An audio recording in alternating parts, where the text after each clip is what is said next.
হঠাৎ হাত কাঁপা, চলাফেরায় ধীরগতি, কথার পরিবর্তন, এগুলো কি কেবলই বয়সের ভার, নাকি ছোট এই লক্ষণগুলোর মাঝে লুকিয়ে আছে আপনার আমার মস্তিষ্কের কোনো অসুস্থতা?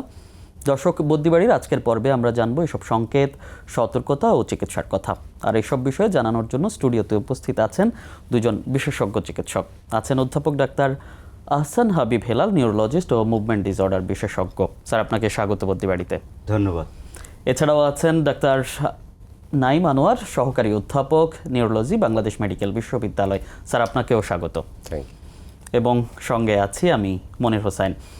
স্যার, আজকে আমরা কথা বলছিলাম এবং একদম শুরুতেই বলছিলাম কিছু লক্ষণ, হাত বাঁকা কিংবা চলাফেরায় ধীরগতি। শুরুতে যদি আপনাকে দিয়েই শুরু করতে চাই। বয়সজনিত কারণে এই রোগগুলো হয়, যেটাকে বলা হয় যে পার্কিনসন ডিজিজ। আচ্ছা, যেটা আপনি শুরুতেই বলে গেছেন যে এটা কি আসলে বয়সজনিত কারণে নাকি মস্তিষ্কের কোনো কিছুর কারণে এটা হচ্ছে। হ্যাঁ, নিশ্চিতভাবে এটা মস্তিষ্কের কোনো কিছুর কারণেই হচ্ছে। বয়সজনিত কারণে মস্তিষ্কের কিছু অংশ শুকিয়ে যায়। তো শুকিয়ে গেলে সেই অংশ থেকে ডোপামিন নামে একটা কেমিক্যাল, সেটার নিঃসরণ কমে যায়। এই ডোপামিনটা আমাদের চলাচলের গতি, নড়াচড়া, কথাবার্তা বলার ভঙ্গিমা, এগুলোর সঙ্গে জড়িত। তো যখন ডোপামিনের পরিমাণটা কমে যায় তখন আমাদের চলাচলের গতি ধীর হয়ে যায়, হাত পা কাঁপে, হাত পা শক্ত হয়ে যায়। মোটা দাগে এই তিনটি লক্ষণ বা উপসর্গ নিয়ে এই পার্কিনসন ডিজিজ। স্যার, আপনার কাছে যদি জানতে চাই, স্যার বলছিলেন পার্কিনসন্স, এই পার্কিনসন্সটা আসলে কি? আসলে পার্কিনসন্স একটা এটা বড় একটা টার্ম বলা যায়। তো পার্কিনসন একটা ডিজিজ। তো একজন ব্রিটিশ চিকিৎসক, উনি জেমস পার্কিনসন নামে, তো উনি প্রথমে রোগটা খেয়াল করেন আর কি। তো পরবর্তীতে ওনার গবেষণা যখন আরও আগায়, ওনার ছাত্ররা যখন এই গবেষণাটাকে আরও সামনে নিয়ে যায়, তখন ওনার নামে রোগটাকে পার্কিনসন্স ডিজিজ এই হিসেবে আখ্যায়িত করা হয়। যেখানে স্যার বললেন এই রোগটার মেইন উপসর্গ দেখা যায় একদিকে হাত কাঁপা, চলাচলটা ধীর হয়ে যাওয়া, কথাবার্তা ভয়েসে পরিবর্তন চলে আসে, আবার দেখা যায় একটু ব্যালেন্স বা ভারসাম্য ঠিক থাকে না। মোটামুটি এগুলি হলো মেইন লক্ষণ এই রোগটার। আজকে তো আমরা পার্কিনসন্স দিবস পালন করছি বিশ্বে, তো সেই ক্ষেত্রে আসলে এই দিবসটা যদি একটু বলতেন যে দিবসটা আসলে কেন পালন করা হয়? আসলে যেমন হলো, এই রোগটা একটা মস্তিষ্কের একটা রোগ, যেটা হলো বয়সের সাথে সাথে ডিজেনারেটিভ একটা কন্ডিশন, ক্ষয় হতে হতে হয়। আচ্ছা। তো এটা পৃথিবীর দ্বিতীয়তম ডিজেনারেটিভ কন্ডিশন। এক নম্বরে আলজাইমার ডিমেনশিয়া, তারপরে হলো আমাদের এই পার্কিনসন ডিজিজ। তো রোগটি একেবারেই কম নয়, এটা পৃথিবীতে অনেক হয় এবং সাধারণত দেখা যায় বয়স যত বেশি হয় এই রোগটার সম্ভাবনা তত বেশি বাড়ে। কম বয়সে এটা হতে পারে, কিন্তু যত বয়স বাড়তে থাকে, 60 থেকে বাড়তে থাকে, 80-র পরে আরও বাড়তে থাকে এটা সম্ভাবনা। তো যেহেতু সংখ্যাটা অনেক একটা সময়ের পরে, আর শুধুমাত্র তাই নয়, এই রোগে দেখা যায় যে রোগী উনি তো সাফার করেনি, তো এসব ক্ষতিগ্রস্ত সব কিছু যদি আমরা একসাথে কম্পাইল করি, এই রোগটার আসলে মানুষের ওপরের প্রভাব, একটা ইকোনমিক প্রভাব বলতে পারেন, এটার সংখ্যাটা আসলে বিশাল, যেটা হয়তো আমাদের বাজেটের থেকেও বেশি। তো এই কারণে এই রোগটা সম্পর্কে সবাইকে সচেতন করার জন্য এবং সবাই যাতে এই রোগটা ঠিক মতো ট্রিটমেন্ট দিয়ে যে কথাগুলি বললাম, যে ইকোনমিক বার্ডেন যদি কিছু কমানো যায়, ফ্যামিলির ওপর কিছু বার্ডেন কমানো যায়, এই কারণে সাধারণ মানুষ এবং যারা রোগী আছেন এবং ওনাদের যারা ফ্যামিলি মেম্বার আছেন, ওনারা ক্ষতিগ্রস্ত হচ্ছেন, ওনারা যাতে সচেতন হতে পারেন এবং এখান থেকে একটু ভালো লাইফ লিড করতে পারেন, সেই কারণেই প্রতি বছর। স্যার, আপনার কাছে জানতে চাই সচেতনতার বিষয়টা, সেই সচেতন করতে আপনারা কি কি করছেন?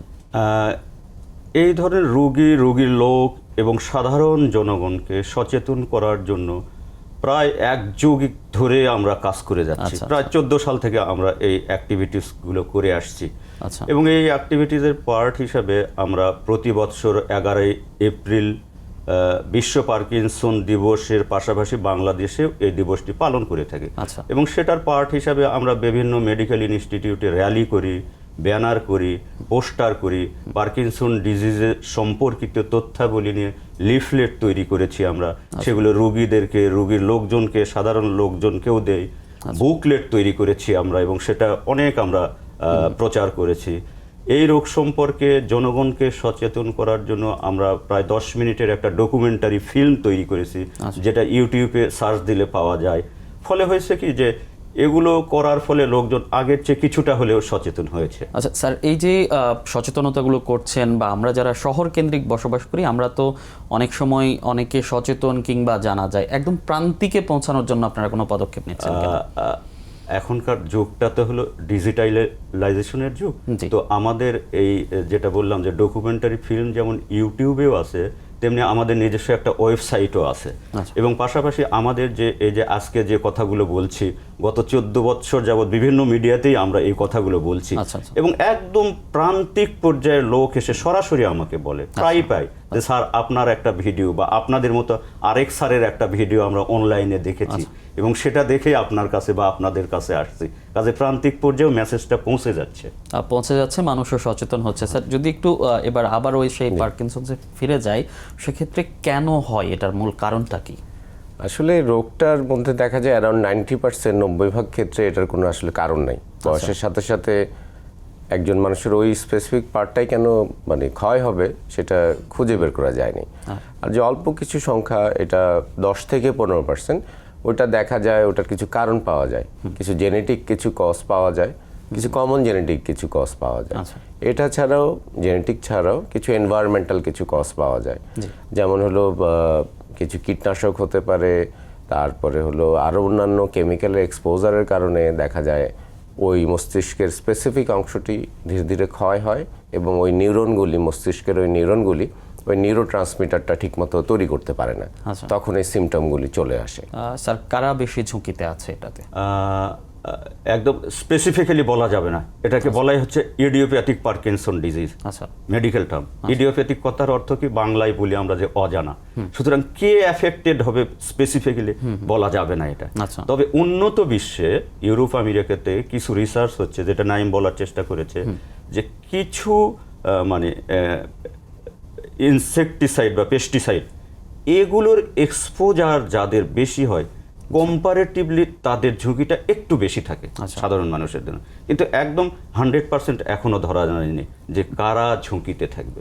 আপনারা যে রোগীদের পাচ্ছেন, তারা আসলে কোন শ্রেণীর কিংবা কোন বয়সের বেশি পাচ্ছেন? আমরা যে রোগীগুলো পাই সব শ্রেণীর, একদম তৃণমূল থেকে শুরু করে একদম মধ্যবিত্ত, উচ্চবিত্ত সব লেভেলের রোগী আছে আমাদের। আচ্ছা আচ্ছা। পুরুষ মহিলা সমানভাবে আছে।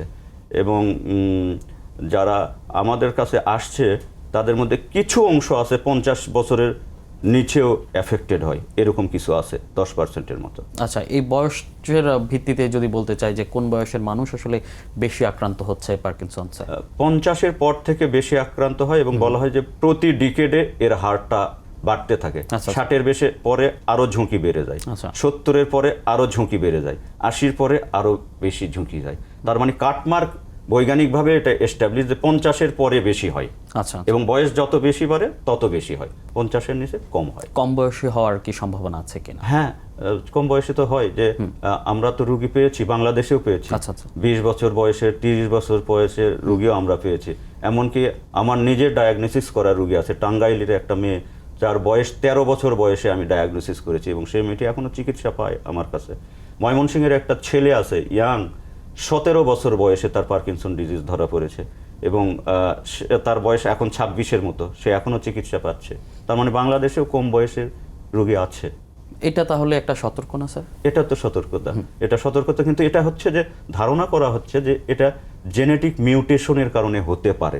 এবং এই জেনেটিক মিউটেশনটা কেন হচ্ছে সেটা এখনো আন্ডার রিসার্চ এবং এটা নিয়ে সারা ওয়ার্ল্ডে রিসার্চ হচ্ছে এবং সেই রিসার্চের পার্ট হিসেবে বাংলাদেশেও এটা নিয়ে রিসার্চ হচ্ছে এবং সেই রিসার্চের আমরাও টিম মেম্বার। আমি নিজেও আছি। ফ্যামিলি হিস্ট্রি থাকলে তাকে আগে থেকে সচেতন থাকা উচিত। একটু থাকলে ভালো হয়। যে বলা হচ্ছে 10% ক্ষেত্রে যেহেতু ফ্যামিলিয়াল হিস্ট্রি আছে, তাহলে ফ্যামিলিয়াল যদি বাবা মার কারো থাকে বা চাচা দাদা নানা নানিরা থাকে, একটু সচেতন থাকলে তার সুবিধা একটা যে আর্লি ট্রিটমেন্ট যদি আমরা শুরু করতে পারি তাহলে তার লাইফস্টাইলটা ভালো থাকবে। স্যার, ঝুঁকিটা আসলে কি তৈরি হয় যদি কেউ পার্কিনসন্স আক্রান্ত হয়, সেই ভয়াবহতাটা আসলে কি হতে পারে? আসলে এটা ভয়াবহতাটা ডিপেন্ড করবে স্টেজের উপর। যত সময় বাড়বে আমার মস্তিষ্কের ক্ষয়টা তত বাড়তে থাকবে, ডোপামিনটা তত কমতে থাকবে। যদি প্রপার চিকিৎসা না নেন তো দেখা যায় যে যেটা শেষ স্টেজ আর কি, স্টেজ 5 বলে থাকি, তখন পেশেন্ট সম্পূর্ণ বেড বাউন্ড বা বিছানায় পড়ে যান, ওনার সামান্য টয়লেট বা খাবার দাবারের জন্য অন্য কারো উপরে নির্ভরশীল হতে হয়।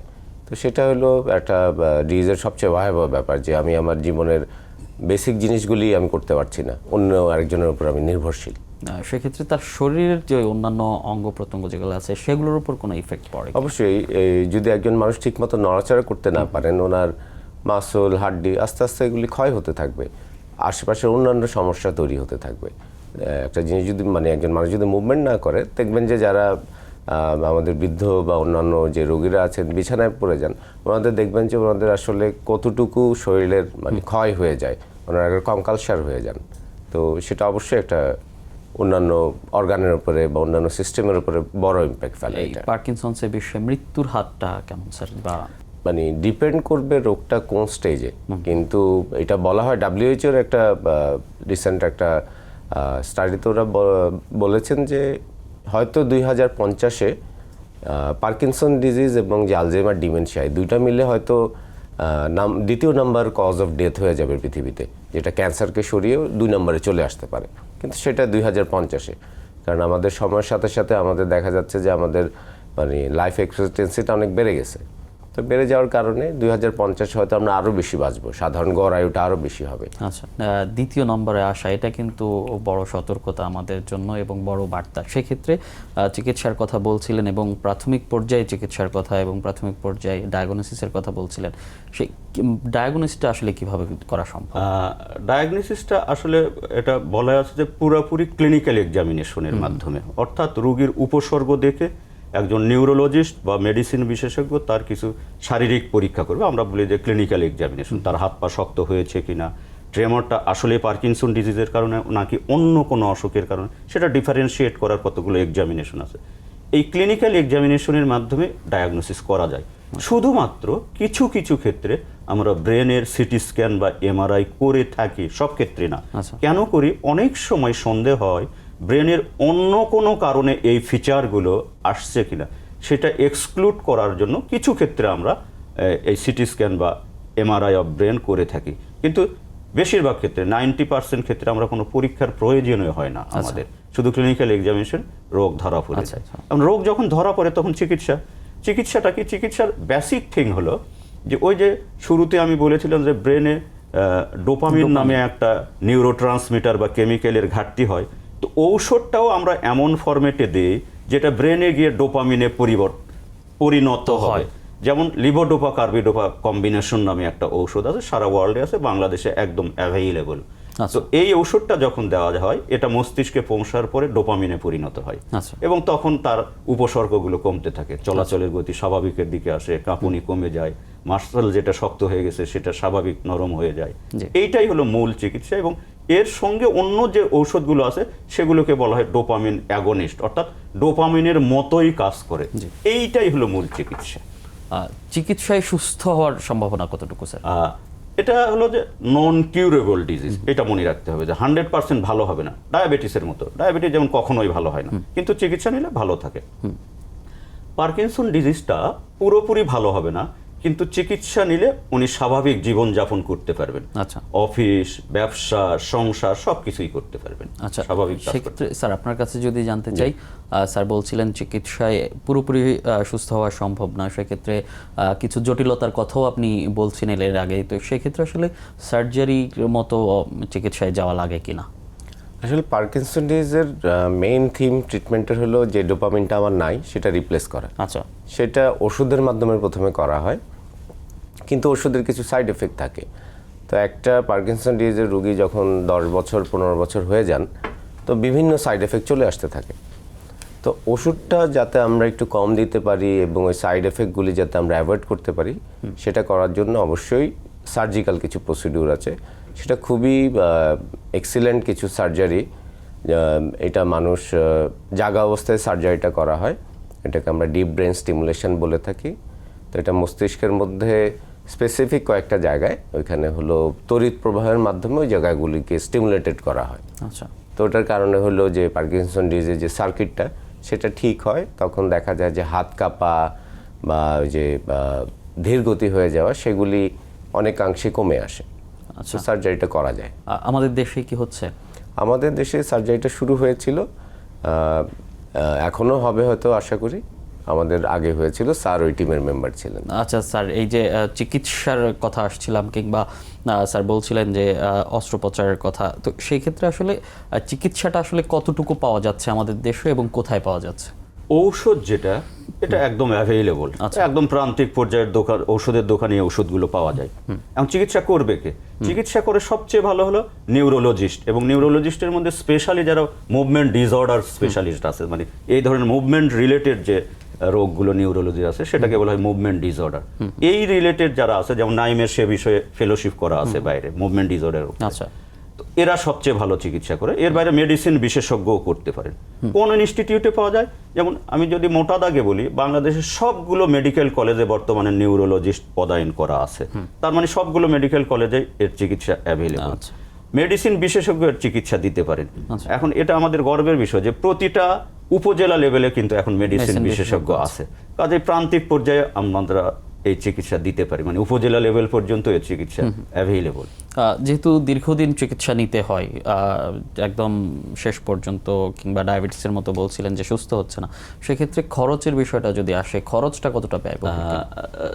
মোটা দাগে বলে থাকে আপনার যতদিন শ্বাস আছে ঔষধ খাইতে হবে। আচ্ছা। তার মানে সারা জীবন ঔষধ খাই। কতটুকু ব্যয়বহুল? ইনিশিয়াল পর্যায়ে ঔষধ কম লাগে, যত দিন যায় রোগের প্রকোপ বৃদ্ধি পায় তখন ঔষধের পরিমাণ একটু বেশি লাগে। আচ্ছা। আমি যদি স্বাভাবিকভাবে বলি, ইনিশিয়াল স্টেজে প্রতি মাসে একজন লোকের হয়তো 1000 টাকার ওষুধ লাগে প্রতি মাসে। আচ্ছা। পরবর্তী স্টেজে গিয়ে রোগ যখন বাড়তে থাকে তখন দেখা যায় 5-6 হাজার টাকার প্রতি মাসে ওষুধ লাগে। আচ্ছা। মোটামুটি ভাবে এরকম। আচ্ছা, সেটা একটু ব্যয়বহুল, বা গরিবের জন্য ব্যয়বহুল, কিন্তু মিডল ক্লাসের জন্য এটা 1000 টাকা মাসে কোনো টাকা না এটা। আচ্ছা স্যার, যদি বলতে চাই যে লাইফস্টাইলের কথা আপনি বলছিলেন, তো সেটা লাইফস্টাইল আসলে পার্কিনসন্স রোগ হওয়ার জন্য কতটা গুরুত্বপূর্ণ বা কি ভূমিকা রাখে? লাইফস্টাইলটা আসলে এটা অনেক একটা ডিপ কোশ্চেন। তো বেসিক্যালি দেখা যায় আমরা যদি সাধারণত মানে কর্মক্ষম থাকি, এক্সারসাইজ করে থাকি, এটা যে কোনো রোগে দেখা যায় একজন ফিট মানুষ যতটা অসুস্থ হবেন, একজন আনফিট মানুষ সেম রোগে বেশি অসুস্থ হন। আচ্ছা। তো লাইফস্টাইলটা অবশ্যই এটার উপর ডিপেন্ড করে, এবং পার্কিনসন রোগের রোগীদের বলা হয় যে আপনি সবসময় মোবাইল থাকবেন, প্রতিদিন একটু হাঁটা চলার চেষ্টা করবেন, না হয় এবং বিভিন্ন ধরনের হলে স্পেসিফিক ফিজিওথেরাপি আছে, আচ্ছা। সেগুলিও করবেন। সো লাইফস্টাইল মেনটেন করাটা আসলে জরুরি। স্যার, ফিজিওথেরাপির বিষয়টা যদি একটু বলতেন যে কতটুকু খুব ভালো রোল আছে। বলা হয় যে আপনি কর্মক্ষম থাকবেন। কর্মক্ষম থাকার অর্থ হলো আপনি হাঁটা চলাফেরা করবেন, এবং ম্যানুয়াল ফিজিওথেরাপি যেগুলো, ওই যে বিভিন্ন ধরনের মেশিন, এগুলো কোনো দরকার নাই। ম্যানুয়াল আমরা বলি যে ফ্রি হ্যান্ড এক্সারসাইজ আপনি করবেন, কিচ্ছু না, আপনি এরকম হাতগুলো চলাচল রাখেন, সচল রাখেন, অঙ্গভঙ্গিগুলো মানে ফ্রি হ্যান্ড এক্সারসাইজ যেগুলো, সেগুলোও যদি করা যায়, এগুলোর রোল আছে। তাতে শরীরটা চলাচলের গতিটা ভালো থাকে, হাত পায়ের শক্ত হওয়ার প্রবণতাটা কমে যায়, কাঁপাকাঁপিটাও কমে যায়। ফিজিওথেরাপির রোল আছে। স্যার, একদম শেষের দিকেই আমরা চলে এসেছি। তো স্যার, আপনার কাছে যদি একটু জানতে চাই যে এখনও যারা আক্রান্ত হন নাই, কিংবা এখনও যারা সুস্থ আছেন, বা ঝুঁকিতে যারা বলছিলেন, কিংবা পারিবারিক হিস্ট্রি আছে, তো সব মিলিয়ে আসলে যারা আক্রান্ত হয়নি, আক্রান্ত না হওয়ার জন্য কী ধরনের সচেতনতা প্রয়োজন? আসলে যেহেতু এটা একটা ইডিওপ্যাথিক ডিজিজ, মানে রোগটার আসলে কারণ জানা যায়নি এবং কে এটা আক্রান্ত হবেন সেটাও জানা যায়নি। তো এটা আসলে ওইভাবে স্পেসিফিকভাবে এটা করলে আমার পার্কিনসন্স হবে না সেরকম কিছু নেই। আচ্ছা। কিন্তু আমরা সাধারণত যেভাবে সুস্থ থাকি, খাদ্যাভ্যাস ভালো রাখা, রেগুলার এক্সারসাইজ করা, অন্তত সপ্তাহে 3 থেকে 4 দিন 30-40 মিনিট হাঁটা, এভাবে যদি আমরা ভালো থাকি, লাইফস্টাইলটা মেনটেন করি, আমরা সুস্থ থাকবো। আশা করি আমাদের পার্কিনসন্স ডিজিজটাও হয়তো কম হবে, যদিও এটা বৈজ্ঞানিকভাবে এখনো প্রুভেন না। স্যার, একই প্রশ্ন আপনার কাছে, সেটা হচ্ছে যে আসলে কি ধরনের সচেতনতা প্রয়োজন? সচেতনতা হলো যে নাইম যেটা বলেছে, যেহেতু 90% ক্ষেত্রে ইডিওপ্যাথিক, সেহেতু বলা যাবে না কার হবে, তবে 10% ক্ষেত্রে যেহেতু বংশের সঙ্গে রিলেটেড, ফ্যামিলিয়াল, সুতরাং যদি ফ্যামিলিতে কারো থাকে তাহলে তাকে সচেতন হতে হবে যে একদম প্রাথমিক পর্যায়ে যদি দেখা যায় তার কোনো লক্ষণ দেখা দিচ্ছে, তাহলে ডাক্তারের কাছে গেলে আর্লি চিকিৎসা করা যাবে। কিন্তু একদম আমি প্রিভেন্ট করব এ ধরনের কিছু বের হয়নি। বিজ্ঞান এখনো বের সেক্ষেত্রে স্যার করতে কখন চিকিৎসকের কাছে যেতে হবে? ওই বলা হয় যে মূল যে 3টি উপসর্গ তো অনেক আসে, 50টার উপর উপসর্গ কিন্তু আছে পার্কিনসন ডিজিজে। কিন্তু এই মূল 3টা উপসর্গের কোনোটা যদি দেখা যায় যে হাত পা কাঁপুনি অথবা চলাচলের গতি ধীর হয়ে যাওয়া, মাংসপেশি শক্ত হয়ে যাওয়া, এই 3টির কোনোটি যদি হয় তখন একজন নিউরোলজিস্ট বা মেডিসিন বিশেষজ্ঞের কাছে যাওয়া, গেলে তার লক্ষণটা। এবং স্টেজের কথা আপনারা বারবারই বলছিলেন, দুজনই যে স্টেজের কথা বলছিলেন, তো সেক্ষেত্রে আসলে কয়টি স্টেজ আসলে থাকতে পারে কিংবা কখন গিয়ে বেশ জটিলতা তৈরি করে? পার্কিনসন ডিজিজের স্টেজ, এটা 5টা স্টেজ বলা হয়, যে স্টেজ 1, 2, 3, 4, 5। স্টেজ 1 হলো যখন শরীরের এক পাশকে আক্রান্ত করে, এটা হলো স্টেজ 1। 2 পাশকে আক্রান্ত করলে এটা হলো স্টেজ 2। 2 পাশকে আক্রান্ত করছে এবং তার চলাচলে বাজারঘাট, দোকান করা, ব্যবসা করা, চাকরি করা কিছুটা হলেও তার কিছুটা হ্যাম্পার হচ্ছে, সেটা হলো স্টেজ 3। আচ্ছা, স্টেজ 4 হলো যে এই যে স্বাভাবিক চলাচলের মাত্রা এটা আরো তীব্র আকার ধারণ করবে, কিন্তু তারপরেও সে নিজে নিজে কিছুটা চলাফেরা করতে পারে, বাথরুম করা, ওয়াশ করা, খাওয়া দাওয়া করা, এগুলো নিজে নিজেই করতে পারবে, কিন্তু অফিস আদালত করাটা কষ্টকর হয়ে যাবে। সেটা হলো স্টেজ 4। আর স্টেজ 5 বলা হয় যে একদম বেড রিডেন বা হুইল চেয়ার বাউন্ড, এটা হলো স্টেজ 5। তো এর মধ্যে স্টেজ 1, স্টেজ 2-তে ঔষধ খুব ভালো কাজ করে। আচ্ছা, স্টেজ 5-এ ঔষধ কাজ করে না বললেই চলা হয়, চলে। আর স্টেজ 3 থেকে ঔষধও ভালো কাজ করে, এবং এই স্টেজটাতে ওই যে ব্রেনের সার্জারির কথা যেটা বলতেছিল, সেই সার্জারিটার একটা রোল আছে স্টেজ 3-তে। আর স্টেজ 5-এ গিয়ে ওই যে একটা কথা শুরুর দিকে বলছেন যে কি জটিলতা হয়, স্টেজ 5-এ গিয়ে কতগুলো জটিলতা হতে পারে। রোগী খাইতে পারে না ঠিকভাবে, যখন খাইতে পারে না তখন খাবারটা শ্বাসনালীতে চলে যায়, এবং তখন অ্যাসপিরেশন নিউমোনিয়া বলা হয়, বুকে ইনফেকশন হয় এবং এই ইনফেকশন থেকেই মারা যায়। এবং স্টেজ 4-5-এ গিয়ে রোগীর ব্যালেন্সটা খুবই ক্ষতিগ্রস্ত হয়, রোগী বারবার ফল হয়, আমরা বলি রিপিটেড ফল। এই ফল হওয়ার কারণে ফিমার ফ্র্যাকচার হয়, এবং ফিমার ফ্র্যাকচার হওয়ার ফলে তার আলটিমেটলি এটার জটিলতা হিসাবে পালমোনারি এম্বোলিজম নামে একটা ডিজিজ হয়, সেটাতে রোগী মারা যায়। তারপর দীর্ঘদিন শুয়ে থাকার কারণে বেড সোর হয়, ক্ষত হয় শরীরে। এগুলো, এই জটিলতাগুলো শেষের স্টেজে গিয়ে হয়ে যায়। স্যার, আপনারা যারা রোগী দেখছেন, পার্কিনসন্স রোগী দেখছেন কিংবা আপনারা চেম্বারে পাচ্ছেন নিয়মিত, সেক্ষেত্রে আমাদের দেশে কোন স্টেজে বেশি পাচ্ছেন? চেম্বারে সাধারণত দেখা যায় স্টেজ 2 বা 3 পেশেন্ট আসেন। স্টেজ 1-এ অনেক সময় দেখা যায় ইগনোর করেন, মনে করেন বয়সের কারণে একটু হাত কাঁপছে। আর একেবারে শেষ স্টেজের পেশেন্টগুলি দেখা যায় যে বিভিন্ন জায়গায় চিকিৎসা করে হয়তো ঠিকমতো চিকিৎসাটা হয়নি, বা পরবর্তীতে যেটা করা উচিত ছিল সেটা করেনি, তখন ওনারা আসেন। তো মেইনলি স্টেজ 2 বা 3 পেশেন্ট আমরা চেম্বারে। বিভিন্ন জায়গায় চিকিৎসার কথাতে একটা কথা মনে পড়লো যে একদম স্বাভাবিক কিছু হলে আমরা শুরুতে ফার্মেসিতে দৌড়ে যাই। তো সেক্ষেত্রে এই যে শুরুতেই ফার্মেসিতে দৌড়ে যাওয়া এবং সেখান থেকে আমরা দেখি যে অ্যান্টিবায়োটিকও দিচ্ছে, সেটা আসলে কতটা জটিল পরিস্থিতি তৈরি করছে? খুব সমস্যা তৈরি করে এগুলো, এবং মিস ইনফরমেশন রুগী পেয়ে যায় আর কি ফার্মেসিতে। কারণ ফার্মেসিতে তো তাদের মেডিকেল সায়েন্স সম্পর্কে ডেপথে নলেজ নেই, একদম মানে টোটকা নলেজ দিয়ে চলে। সুতরাং রুগী অনেক সময় মিসলিড হয়ে যায়, মিস ইনফরমেশন পায়, এবং রুগীর ঠিক স্পেসিফিক চিকিৎসকের কাছে পৌঁছাতে অনেক সময় ডিলে হয়ে যায়। সুতরাং এই ধরনের হলে আমাদের পরামর্শ হলে অ্যাটলিস্ট রেজিস্টার্ড ফিজিশিয়ানের কাছে যাওয়া উচিত, ঔষধের দোকানে দৌড়াদৌড়ি না করে। আচ্ছা স্যার, আজকে আমাদের এই প্রোগ্রাম যারা দেখছেন, এবং আজকে বিশ্ব পার্কিনসন দিবস পালিত হচ্ছে, তো সাধারণ দর্শক কিংবা সাধারণ মানুষ যারা আছে তাদের সচেতন হওয়ার জন্য আপনি কি বলবেন? আমি প্রথমে ধন্যবাদ জানাতে চাই আপনার মাধ্যমে সময় টিভিকে আমাদেরকে এখানে আমন্ত্রণ জানানোর জন্য, এবং সেই সাথে সাথে দর্শকবৃন্দকেও আমাদের পক্ষ থেকে আমরা ধন্যবাদ জানাতে চাই যে আমাদের কথা আপনারা মনোযোগ দিয়ে শুনছেন। আমাদের শেষ মেসেজটি হলো যে এই ধরনের উপসর্গ যদি দেখা যায় তাহলে যত দ্রুত একজন রেজিস্টার্ড ফিজিশিয়ানের কাছে আসা যাবে, তাহলে তাড়াতাড়ি তার চিকিৎসাটা শুরু হবে, এবং তাড়াতাড়ি চিকিৎসা শুরু হলে তার লক্ষণগুলো কমে যাবে, স্বাভাবিক চলাফেরা করতে পারবেন এবং জটিলতা কম হবে। এটুকুই ধন্যবাদ আমাদের। স্যার আপনাকে। স্যার আপনার কাছেও যদি জানতে চাই যে আমাদের দর্শকদের জন্য আপনার কি পরামর্শ থাকবে? আমার মাননীয় দর্শকদের কাছে একটু এইটুকুই বলার যে আসলে পার্কিনসন ডিজিজ একটা নিরাময়যোগ্য রোগ নয়, কিন্তু এতে ভয়ের কিছু নেই। আমরা এটা যেমন ডায়াবেটিস, হাইপারটেনশনকে আমরা কন্ট্রোল করতে পারি, সেটাকে আমরা কন্ট্রোল করতে পারবো এবং আমাদের জীবনে কোনো সমস্যা হবে না আশা করি। এটার জন্য প্রপার ওষুধ রয়েছে আমাদের দেশে, এটার জন্য সার্জারিও করা যায়। সুতরাং যদি আপনি বা আপনার পরিবারে কেউ এতে আক্রান্ত হচ্ছেন মনে হয়, তাতেও ঘাবড়ানোর কিছু নেই। একজন চিকিৎসকের পরামর্শ নিন, তাহলে আপনি আশা করি সুস্থ স্বাভাবিক জীবনযাপন করতে পারবেন।